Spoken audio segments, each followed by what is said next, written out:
light editing. Don't worry, you are not going to be recorded. Only those of us who are unmuted and speaking into the camera and the microphone are part of that. So you will not be part of that recording. You don't need to be worried about that. When we get to the audience question and answer portion of the evening, you can type your questions into the chat and either Davith or I will pose them for you. And indeed, if you come up with questions as we're going and want to ask them early, you can put them into the chat and we'll save them up and get to them at the end of the event. So please feel free to use that at any time with your questions. And then one more important note. I think all of you know that these are crazy and difficult and uncertain times for lots of small independent businesses, all of the local businesses that you love. One thing that you can do to really help us and your other favorite local businesses out is to shop early and shop local this holiday season. So thank you so much for taking that into account. It really helps us to deal with supply chain issues and all of the uncertainties, and will help the other businesses you love as well. Without further ado, I'm going to turn things over to Davith now to introduce our guest this evening. Well, thank you so much, Rachel. And it is a real pleasure to introduce tonight Sharon Salzberg. She is a central figure in the field of meditation, one of the most esteemed teachers of meditation in the world, and a New York Times bestselling author. She's played a crucial role in bringing meditation and mindfulness practices to the West and into mainstream culture since 1974, when she first began teaching. She's the co-founder of the Insight Meditation Society in Barre, Massachusetts, and the author of several books, including the New York Times bestseller, Real Happiness, her seminal work, Loving Kindness, and Real Happiness at Work. She is a regular columnist for On Being, a contributor to Huffington Post, and the host of her own podcast, The Meta Hour. Today, she's joining us for her latest book, Real Change, Mindfulness to Heal Ourselves and the World, a guidebook for how to use mindfulness to build our inner strength, find balance, and create a better world. Joining us tonight is Chris Morrow, owner of Northshire Bookstore. He grew up in the bookstore, which was started when he was 9 years old, and spearheaded the opening of Northshire's second location in Saratoga Springs, New York. Additionally, he serves on the boards of directors of the American Booksellers Association and the Book Industry Charitable Foundation. Please welcome to Northshire Live, Chris Morrow and Sharon Salzberg.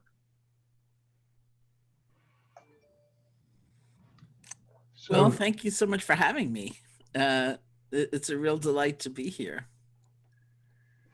Thanks for joining us. It's a pleasure. We haven't had you for a few years since your last book. We always enjoy when you have a new book coming out. And so I guess we're going to start by you saying a few words about the book and then. Fabulous. Thank you. I was struck when you were reading the list of some of those books, how I'm now on the real train, you know. There was Real Happiness and Real Happiness at Work and Real Love and Real Change. And in fact, in all honesty, it was a joke title, Real Change. You thought, what should we call it? We said, call it Real Change. And then we couldn't think of anything else. So sort of stayed. So I wrote the book and turned it in. It was either December or January, before the pandemic was really obvious here. And I wrote it because for a number of different reasons. One is I've been teaching meditation since 1974, so it's a good long time.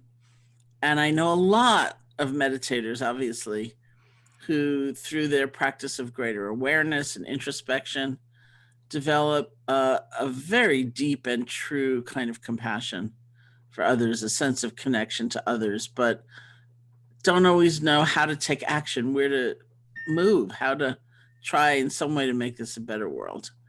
And I've also, in the last several years of my teaching career, spent a lot of time working with caregivers, people who either in their personal lives have someone in their family, or in their professional lives, they're working in domestic violence shelters, international humanitarian aid workers, these days a lot of frontline medical workers, people who are on the front lines of suffering, really trying to make this a better world, who have huge amounts of compassion or empathy and are burning out for other reasons. And our effort, those of us working in those programs, has been to see if contemplative tools of mindfulness, mindful movement like yoga, loving kindness, could help people sustain those efforts. And one day it occurred to me, you know, activists are a lot like those caregivers, people who are on the front lines of suffering, often dealing with a seemingly intractable system, burning out quite a lot. So it was really trying to see if I had something to offer to both these groups. So that's what motivated me to write the book. And I turned it in, and then the pandemic happened and the publication date got postponed. And at one point I went back to the publisher and I said, would it be okay with you if I wrote a new preface to somehow try to ground the book in our current situation more? So they said, okay. And my overriding question for myself in the effort to write that preface was, what's still true? Like in the midst of upheaval and chaos and anxiety and grief and so many things, like what's still true? And it reminded me of, in Sanskrit, the word dharma, which is usually translated as the truth of things or the nature of things or the laws of nature, or sometimes the Buddha's teaching. It actually means that which upholds us, that which supports us, that which we can rely on. So it's kind of like the same question, like what's still true? I thought about a passage I had read quite some years ago about how in Hiroshima, after the atom bomb dropped, in the midst of, you know, terrible devastation, there was actually further devastation because this rumor spread that grass and trees and flowers would no longer grow. Like the laws of nature themselves had been blown apart. And as awful as things were, there was an increased feeling of being able to go on when that rumor was dispelled. And people realized, yes, in fact, trees and flowers and grass will grow again. And so it was like something is still intact. Something is still whole, even in the midst of it all. So I spent, you know, time really scrutinizing for me, what's still true? What is intact? What's whole? What's holding me up?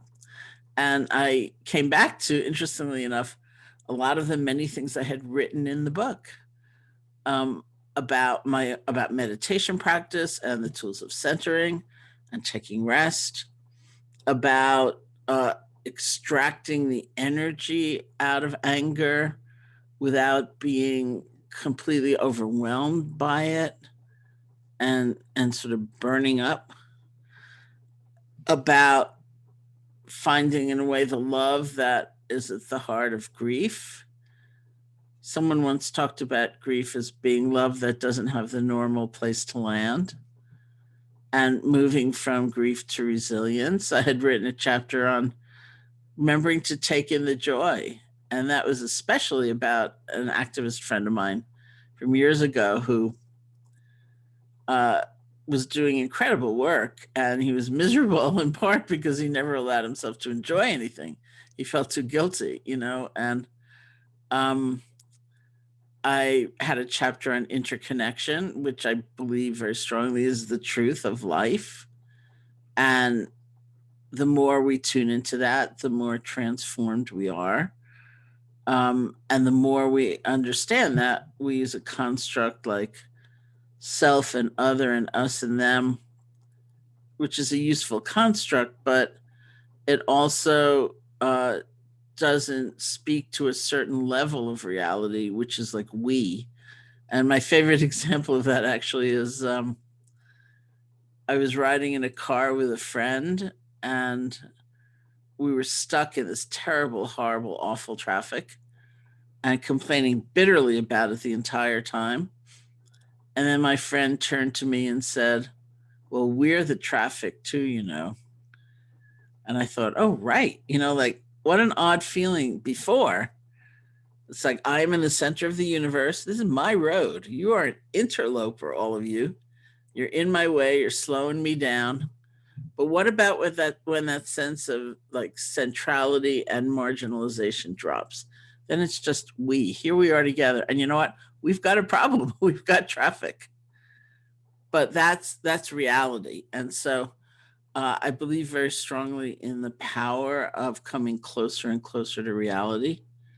And I have a chapter on equanimity, which does not mean indifference or callousness or coldness, but it's almost like a mind and heart big enough to hold the joy and the sorrow and the immediate situation we may see and a vision of possibility and inner work and outer work and all of it together. So, and underpinning all of that is because I don't know how much we get as a benefit when it's simply abstract, or ideas. Underpinning all of that are practices of mindfulness, of centering, of being with difficult feelings, of remembering to take in the joy, and of loving kindness and compassion toward ourselves and toward others. So that's the book. Yeah, the book's fantastic. I really enjoyed it. And what I've read a lot of meditation books. So what I really liked about this book was, you bringing it, making it real, so it was a good title, because, you quoted so many practitioners of, not meditation practitioners, but the caregivers and people out in the world doing good things and how they're working with their lives and their environments and their struggles. And so going back and forth between Dharma and, real life change agents and the struggles therein, I found was very effective. And I think it will be very beneficial to people. So thank you for writing it. Thank you. Actually, I'll also say that the book, as all books, I think it was a process, which I learned a lot. And one of the things that happened was that somewhere kind of early on, I had a conversation with Bell Hooks, who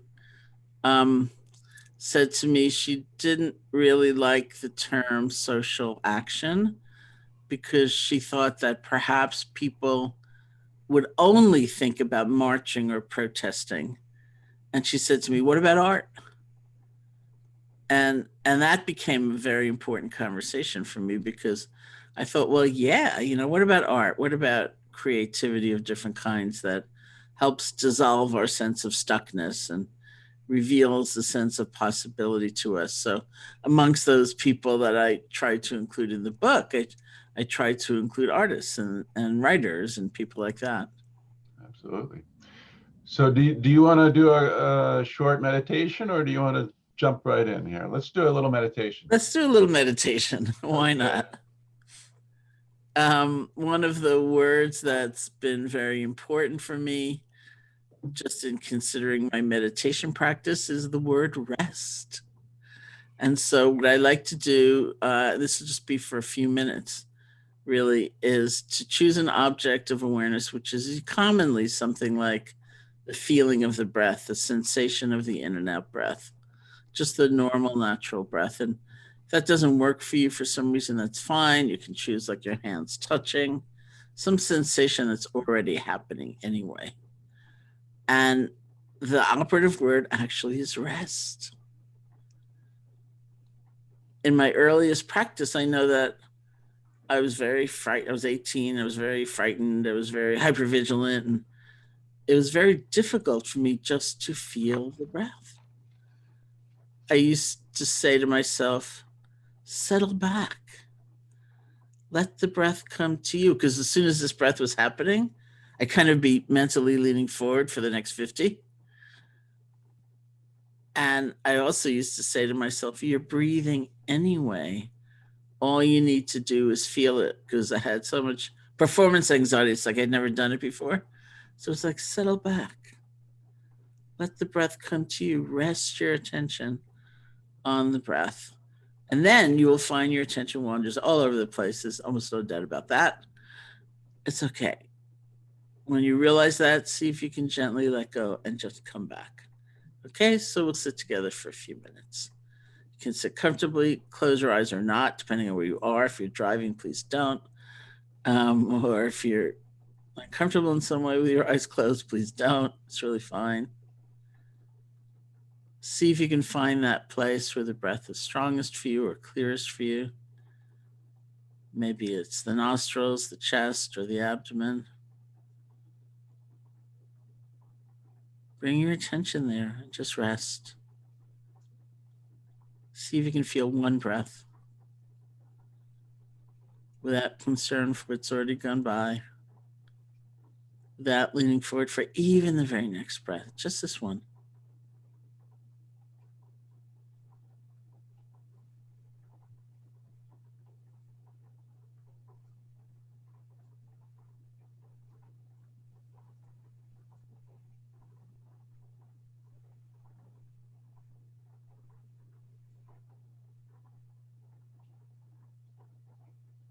If images or sounds or sensations or emotions should arise, but they're not that strong, if you can stay connected to the feeling of the breath, just let them flow on by.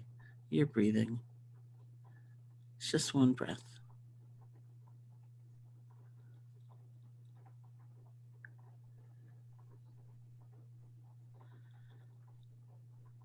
If something does pull you away, you get lost in thought, or spun out in a fantasy, or you fall asleep, truly don't worry about it. See if you can let go gently. Just come back.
And when you feel ready, you can open your eyes or lift your gaze, and we'll end the meditation.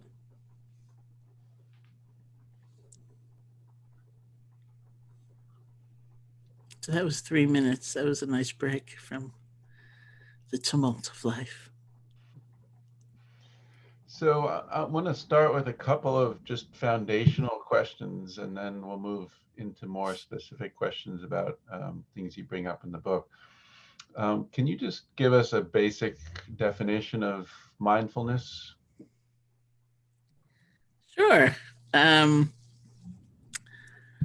word is used in a lot of different ways, and so that's why I was smiling. So classically, mindfulness means a quality of awareness or attention where there aren't so many filters, there are not so many add-ons, and we have a kind of cleaner, clearer view of what our experience is. So one example would be if we feel physical pain, or we feel heartache, we feel disappointment. Very commonly, we start adding, what's it going to feel like tomorrow? What's it going to feel like next week? What's it going to feel like next month? So not only do we have the actual thing happening, we have all that anticipation and anxiety on top of it. That's what I mean by an add-on. So our experience of what is really distorted. Or maybe some emotion arises, and all our lives we felt like I shouldn't feel that. I've got to make it go away. And so we kind of are trying to avoid it. Or something glorious arises and we grab it, like I can't ever let this leave, which never works either. So we have so many ways of just habitually relating to our experience that lead us to hold on or push away or just be kind of automatically reactive. And so what we want to do is just create some space where we can be with the experience more fully as it is. And that's really what mindfulness is. Great, thank you. So kind of a corollary to that is I'd like you to describe our basic innate nature, or our unconditioned mind. What were the characteristics of an awakened mind / heart? So there's still misconceptions about meditation, that you're trying to attain something, right? If you could just speak to what we're being mindful of when we're actually not adding on. Well, we would say that what we're mindful of when we're not in that process of proliferation or adding on is whatever's happening. And it opens the door for us to be able to see more deeply through any vehicle at all, because we can be mindful of joy, we can be mindful of sorrow, we can be mindful of delight, we can be mindful of pain, because mindfulness is about relationship. It's about how we're relating to what's happening. And so we see into a deeper reality because the nature of our looking is pretty uncluttered in some way. So we see things that I think are very personally insightful. Like I've often talked about sitting and looking at my own fear as one example, where we would, what we have to do in that kind of exercise is pivot. Usually when we have a strong emotion, all of our energy, all of our attention is going toward the object, the story, the projection. And we're not really looking like, what does fear feel like? What is its nature? So we make that pivot, like, what does it feel like in my body? What's its nature? And what I've seen, just as one example of a personal insight, is that unlike the world's pronouncement that, which is also true, that we're afraid of the unknown, I'm really afraid when I think I do know, and it's going to be really bad. And it's all the stories that I tell myself that really get me going. And so when I remind myself of that, then I relax and there's some space. So that's like a personal insight. And the more we look at anything, the more we see, look at that, everything is changing, everything is moving, everything is transitory. There's actually nothing solid. Strong emotion might come up and we identify with it so strongly, like, I'm such an angry person, I always will be, rather than seeing it's coming and going. And somehow also in the process of that much introspection through meditation, we also come to a deep, deep visceral understanding of how connected we all are. That however alone or cut off we might feel, that actually the reality is that our lives are intertwined. So we see some very universal truths. In terms of our basic nature, that's reflected in our capacity to see. That it's said that certainly in the Buddhist tradition and many traditions, that we have a potential, we have a capacity, every single one of us, for love, for connection, for clarity, for understanding. It's like a little seed form inside us. And it may be covered over, it may be hard to find, it may be hard to trust, but absolutely it's there. And it can never be destroyed as a potential, as a capacity. And so that's the basis upon which we practice something like meditation. It's like we can grow, we can change, we can come to a place of greater understanding. Great, thank you.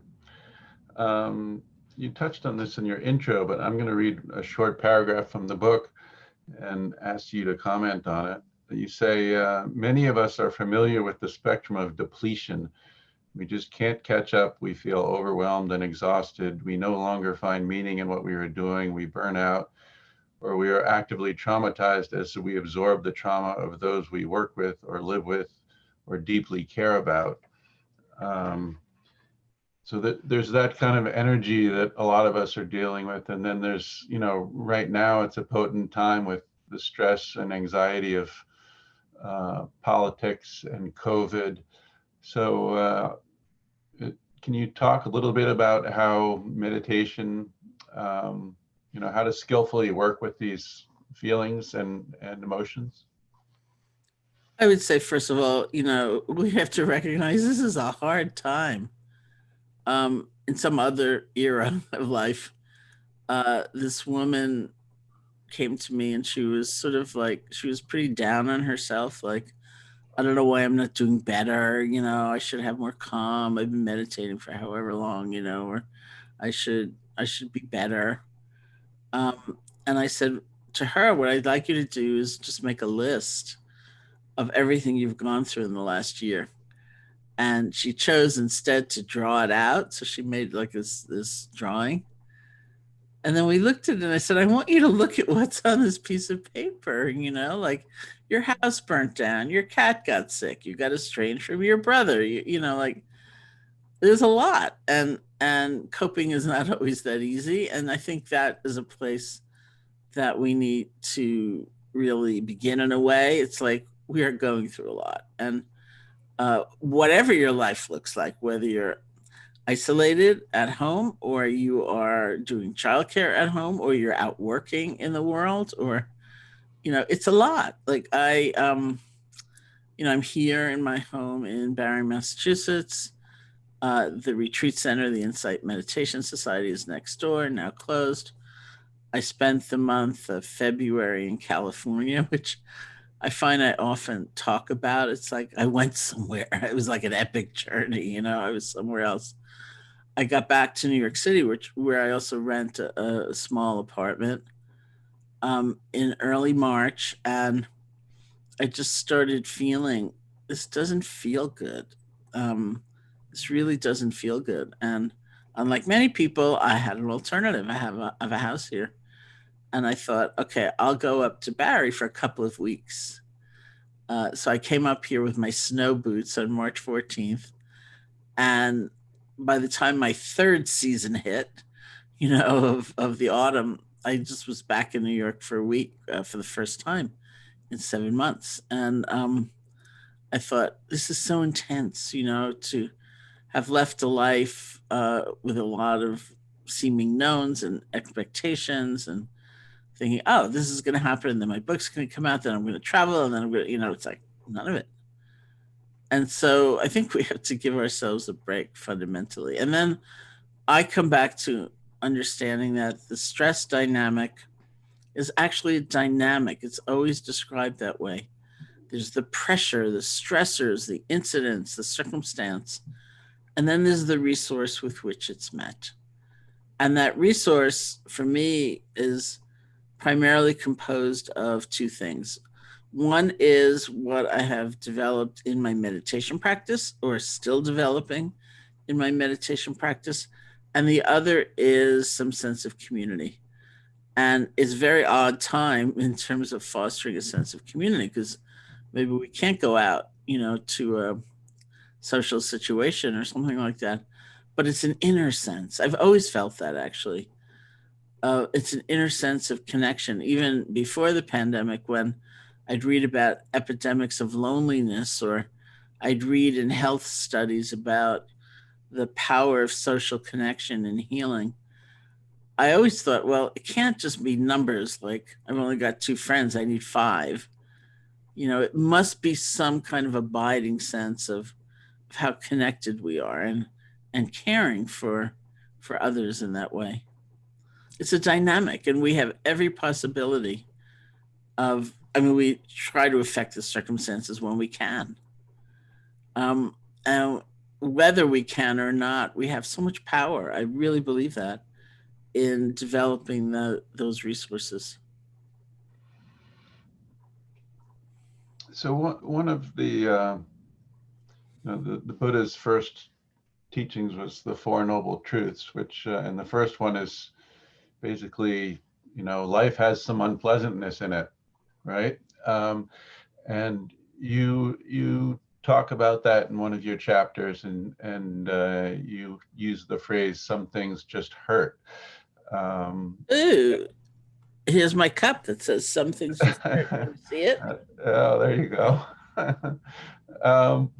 So what's the freeing aspect of just acknowledging that suffering exists in our lives? I mean, there was a reason he started there, and you talk about that in your book. Can you just comment on that? Yeah, I think it has many aspects to it. One is the reason that my friends made me a cup is because it's one of my sayings, some things just hurt. Because here too, I find people can quite unfairly blame themselves and, and think and say, well, it's only because of my attitude that it hurts, or if I weren't so resistant, it wouldn't hurt, or whatever. Some things just hurt. And I think if we understand that, then that's also a place we find one another. That's when I first encountered the Buddhist teaching in college. That was a tremendously important statement for me because, like many people, I'd had a very difficult and traumatic childhood. And like for many people, mine was a family where this was never spoken about. And so I felt different. I felt apart. And here was the Buddhist saying right out loud, this is a part of life, which was like a way of saying, you're not weird, you're not that different. It's not that we all suffer to the same degree, because we don't, but that vulnerability, the fact that life can change on a dime, that it's so fragile, we all share that. And so, first of all, that recognition should be the place where we find compassion for ourselves and one another, and we feel, again, a sense of community. The second thing is that there's such a thing as extra suffering, and a lot depends on how you use the words. People try to make a distinction between just the things of life, that hurt, and the ways we can then add shame or a sense of isolation or kind of bitterness, all kinds of things that actually only make it worse. And so sometimes people these days, they use the word pain for the first and suffering for the second to try to make a distinction. You don't have to. I mean, I'm not used to that particular vocabulary, but you could if you wanted. But the idea is really like, yes, there's some things we're not going to enjoy and say, oh, good, but we actually don't need to make them worse. There's this interesting study out of Richie Davidson's lab at the University of Wisconsin at Madison, where he actually got permission to induce physical pain in people. He's a neuroscientist.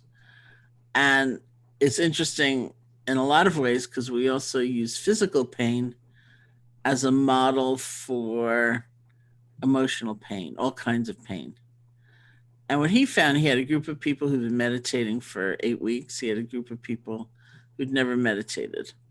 And everyone's in an fMRI machine because he's a neuroscientist and he's looking at their brains. And they did whatever they did, to induce the pain. And what he found was that the most significant difference came not in people's reaction to the pain, because pain hurts, but after, like when the pain was withdrawn, the non-meditators right away would flip into a cycle of anticipation. When's it coming back?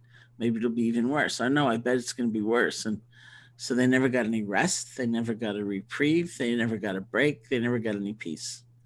Whereas the meditators might have a reaction, certainly to the pain, but the pain was withdrawn, they could relax and be in that actual moment fully. And that's a big difference in the quality of our lives, given how often physical or emotional pain may come our way. So it's things like that, we really don't need the extra stuff. Mm-hmm. Well, so you touched on the word equanimity earlier. So clearly one of the byproducts of meditation is you're creating more space in your being for things to arise without reactivity. And sometimes the word equanimity is used. But you go to some length to expand on that and define that. Can you say a little bit more about that? Yeah, it's a very difficult word. My first meditation teacher was S.N. Goenka. This was in India in January of 1971. And he used to say a lot, be equanimous, be equanimous, be equanimous. And we used to whisper to one another, is that a word? Like, what does that mean? I never even heard of that. So whether it's in that strange form or equanimity, it's hard to understand. It so often sounds to us like indifference or coldness or sullenness, like withdrawal from life. And it really doesn't mean that at all. Equanimity means balance, and it's like perspective. It's the voice of wisdom in combination with compassion. For example, it would be remembering, I will do everything I can, say with a friend, I will do everything I can to try to help you to ease the situation you're in. And I'm not in control of the universe. I can't make you behave in a certain way. In very contemporary terms, we would say we learn not to be codependent, right? It doesn't diminish the compassion. We care and we're present and we're trying, but it's with wisdom, which means balance. It might mean balance, back to those caregivers, of having compassion for yourself as well as for others. It might mean wisdom of understanding limits, like things don't change right away always. I have another cup over there in that direction that people made for me that says, well, when we first opened the Insight Meditation Society here in the 70s, we received 2 letters that were remarkable for how they were addressed within the first month of being open. And the first, instead of being addressed to the Insight Meditation Society, was addressed to the Instant Meditation Society. And, and that's kind of a cultural norm. Like everything has to happen instantly. We have to have instant gratification or it's not worth it.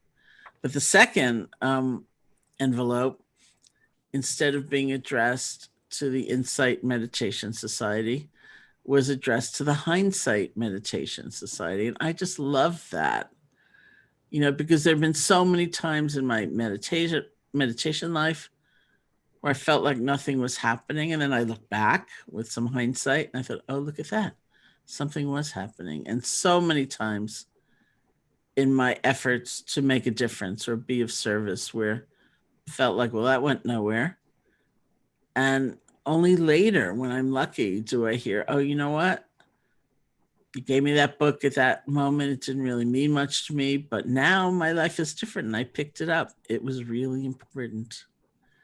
So I love the phrase, the Hindsight Meditation Society. And every time that the Insight Meditation Society would have a significant anniversary, I'd say, can't we just make cups and caps and things like that say Hindsight Meditation Society on it? And every time they said no. But these friends finally made me some cups. I have like 5 over there or something like that. That say Hindsight Meditation Society. That's wisdom, actually. And the feeling it brings us, that sense of, okay, I will do everything and I need to let go. That's what equanimity is. People have questions, please type them in. I want to make sure people have time or raise your hands. I want to follow up on that last question, or really the one about the first noble truth, and ask you to speculate a little bit. So there's some definitely some shared feeling of suffering going on in the country and the world, right? So in a way, it's completely unavoidable for, there's different degrees of suffering, right? Some of us have lost our jobs and are struggling much more severely than others, but even the most comfortable of us are perhaps isolated or, going through other anxieties. So I wonder if you think that once we get on the other side of this, there's going to be some benefit from this shared experience of suffering that we've had culturally and worldwide, obviously. Do you see any, that spurring some change, some positive change? I think there's a lot of potential for that. I think we all need some help, in utilizing or relating to the situation in some way, because I think I've watched also kind of waves. Everyone is different and has different, responsibilities or different realities and so on. But there are also kind of commonalities, I think, and I could almost track it from anxiety to grief, to anger, to now exhaustion. And part of the exhaustion, I think, is that thought, I can't take 6 more months of this, So again, we're adding a future to right now. We can deal with a lot right now, but not now and, the next 2 years or something like that. And so I think it's fantastic if we could all pick up some tools of reminding ourselves, for example, we don't know, don't try to deal with 6 months from now, right now, or, do the good that's in front of you. Like when I was still in New York in early March, before I decided to come up here, I was teaching and they tended to be large groups, which was partly why it started feeling really strange. And I was doing this one class somewhere in New York, and the way they have it set up is that the speaker sits in the audience until they're introduced, and then they get up on the stage and they do the talk. So sitting in just down with the audience, and this woman sitting next to me was tremendously anxious, and she said, I don't know if I should come because nobody knew really anything, and but I decided to come, but maybe it was a mistake, and I just feel she was really overwrought. So I said, well, there's certain ways that we can use the breath, if you're interested, that actually balance out our whole nervous system. And that, by the way, is pretty simple. They say, scientists say that if your out breath is longer than your in breath, your parasympathetic nervous system will start to take over from your sympathetic nervous system. Your blood pressure will go down. You'll start to feel some greater calm. And there are lots of formal ways of doing that. Like you breathe in for 4, and then you maybe hold it, and then you breathe out for 8, but it doesn't matter. The only thing that matters is that your out breath is longer than your in breath. So I started describing some of that to this woman, and she was not interested. So then I said, well, there's loving kindness meditation, which can bring such a profound sense of connection. In fact, they say the Buddha taught that as the antidote to fear. So how about some of that? She was not interested in that either. So then I just looked at her and I said, is there anyone you can help? And she lit up. She just became like really radiant. And she said, oh, I have this elderly neighbor, and maybe I could slip a note under her door and see if I can do some shopping for her. Now, one of the incredibly weird things about our time is that the normal avenues we have are maybe not available. Maybe you can't do that particular thing, but there is something, and it will make a big difference. Because I was just back in New York, but even before then, I'm in touch with so many people there, and clearly things were very, very, very bad there. And people would say, I lived in this apartment for 12 years. I never even knew the names of any of my neighbors. And now we all have one another's names and phone numbers. And we check in on one another and make sure we're okay. Or I have a friend who's 86 years old. And he told me, I have the phone numbers of all the elderly people in my building. I noted that he didn't say the other elderly people. He said, of all the elderly people in my building, and I call them and I make sure they're okay. It's like, I wish we had more encouragement to do the good that's in front of us, even if it seems very small, because it will help us so much as well as make a difference for others. Yeah, my hope is that there'll be a renewed sense of connection and compassion that comes out of this. So I want to pause here do we have any questions from the audience? We do. I've got a question that Sherry S. sent me for Sharon. What suggestions do you have for beginners to develop better focus in meditation? I think that there are a few things. One is, it's good to have some understanding of what to expect and what not to expect, because a lot of people go into something like practicing meditation with a lot of ideas about what should be happening. And they're usually pretty self-punishing because they're not going to happen. And, like there's so many times back when we were going to parties and things like that, where I'd be introduced as a meditation teacher somewhere, and somebody would say in response, "Oh, I tried that once, I failed at it." And we don't believe you can fail at it. So I'd say, "Well, what do you think you failed at it?" And they'd say, "I couldn't stop thinking. I couldn't make my mind go blank. I couldn't empty it out. I couldn't have only beautiful thoughts. I couldn't keep anxiety or sleepiness from coming up," whatever it is. And we would define mindfulness, as an example, as relationship. It's not about trying to annihilate thinking. It's not about trying to have a blank mind.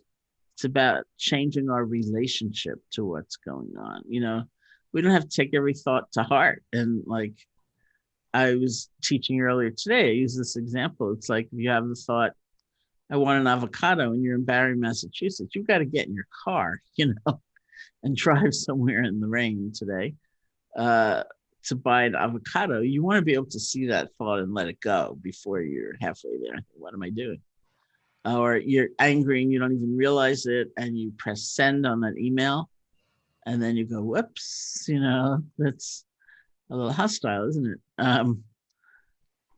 And we want to be able to know what we're thinking when we're thinking of it. We want to be able to know what we're feeling when we're feeling it. And so we're not talking about getting rid of anything.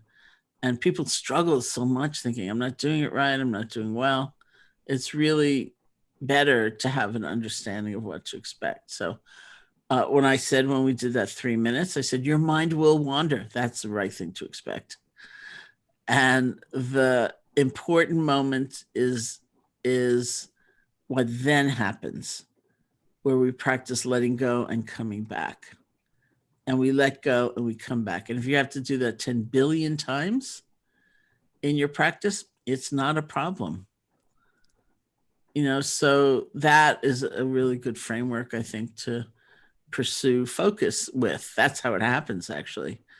It's not like you're with 80 breaths instead of 2 breaths, but you're coming back sooner and sooner. And then I'm the kind of person that's very helped by structure. So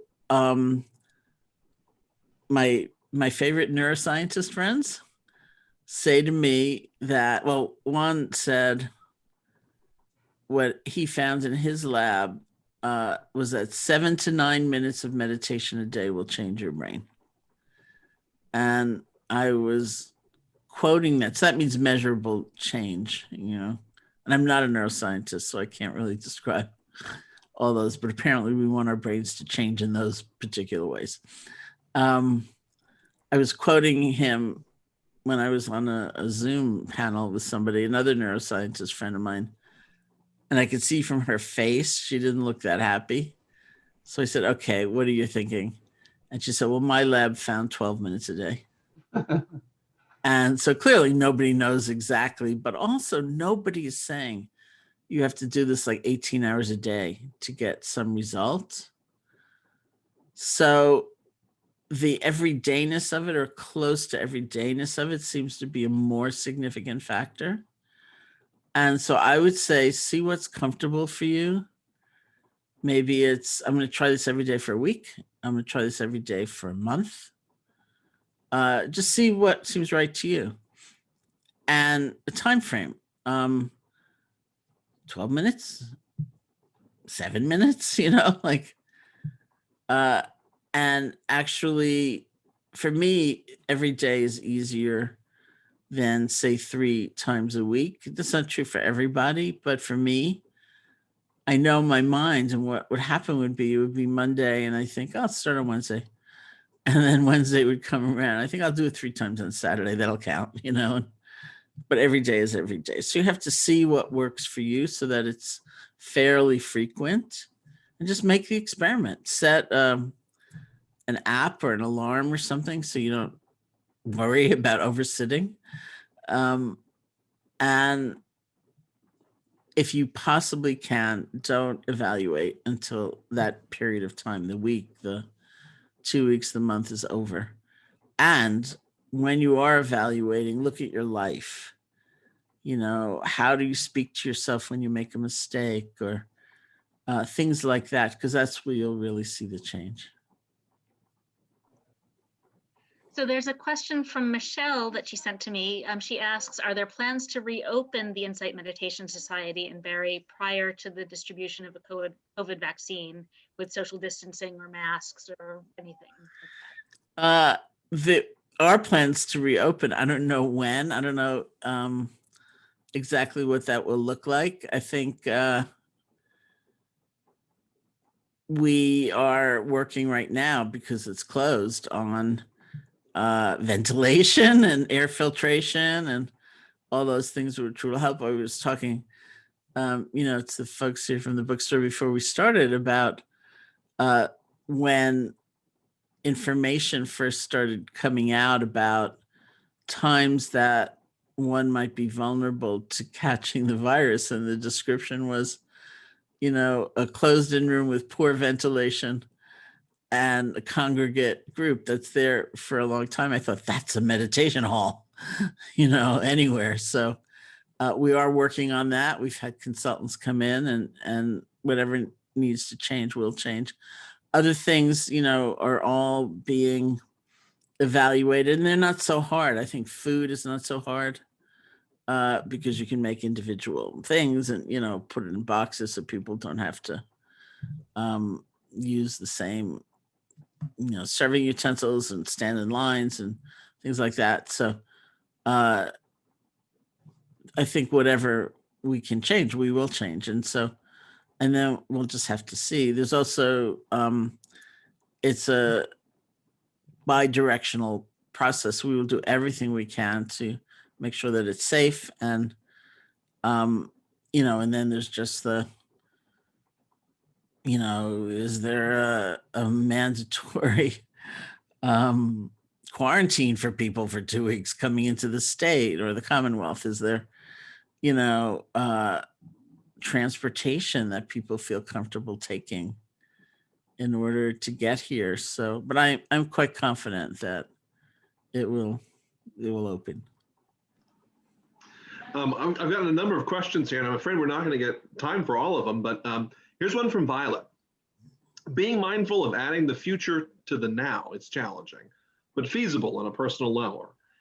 However, how does one carry this over to the professional space when those to whom we report or for whom we are responsible demand long-range planning and thinking? Oh, I think we have to do long-range planning and thinking. I think that's a skill, and it's different than a kind of anxiously creating a world that has not happened and may never happen, born of that anxiety, like, this is going to stay miserable forever, or I'm never going to be able to cope in a month, or something like that. We have to do long-range planning, just as we have to look at the past and learn from different situations, where we now perhaps wish we behaved somewhat differently. But we can feel the difference. And it's also true that it's not always easy for us to think in a more focused way about something. You start out working on a strategic plan, and the next thing you know, you're like in India in your mind, and you don't even know quite how you got there. but we just sort of go off in this discursive manner. And so we can actually think, I think, in a better, more focused way when we realize that, and we can just come back to the thought process. So I think we have time for one last question. We have one here from Nadine. She says, how would you describe spaciousness while meditating?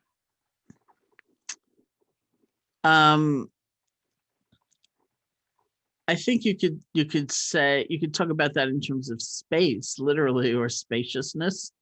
Sometimes there's an exercise we do. It was based on, I was working with a Tibetan teacher, and he said to us, I don't know, there were maybe 60 of us in the room. He said, now I want you to feel space. And every single one of us picked up our fingers and like poked them in the air. And he laughed and he laughed and he said, you're already feeling space. You're already touching space. Space is touching you. And so that's a movement to like that receptive mode. It's like just right now, feel like, oh, space is touching me. It's not like I have to do this extra thing in order to feel it. So that's one way that imagery is sometimes used, is to move us into that receptive mode.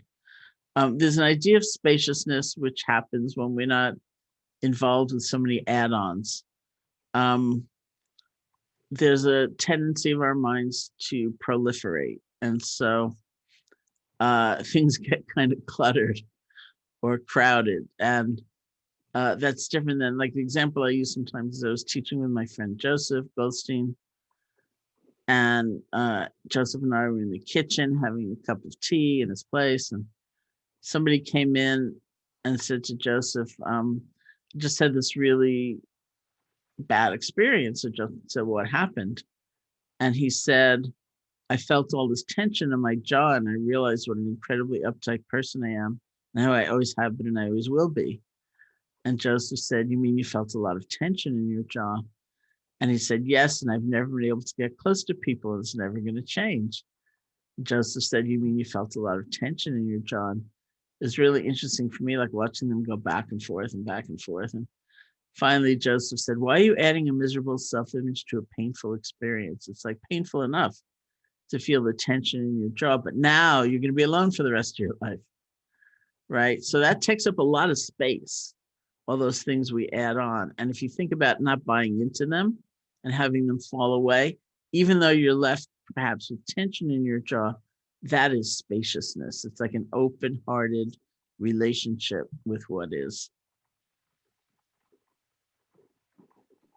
Wow, thank you so much. That's actually a great note to end on. Sharon and Chris, thank you both so much. This has been really an amazing evening. Audience, thank you all so much for being here. We really appreciate you spending the evening with us. And please remember to shop early and shop local this holiday season, and come back to more Northshire Live events. Thanks so much, everybody. Thank you. Thank you all. Have a good night.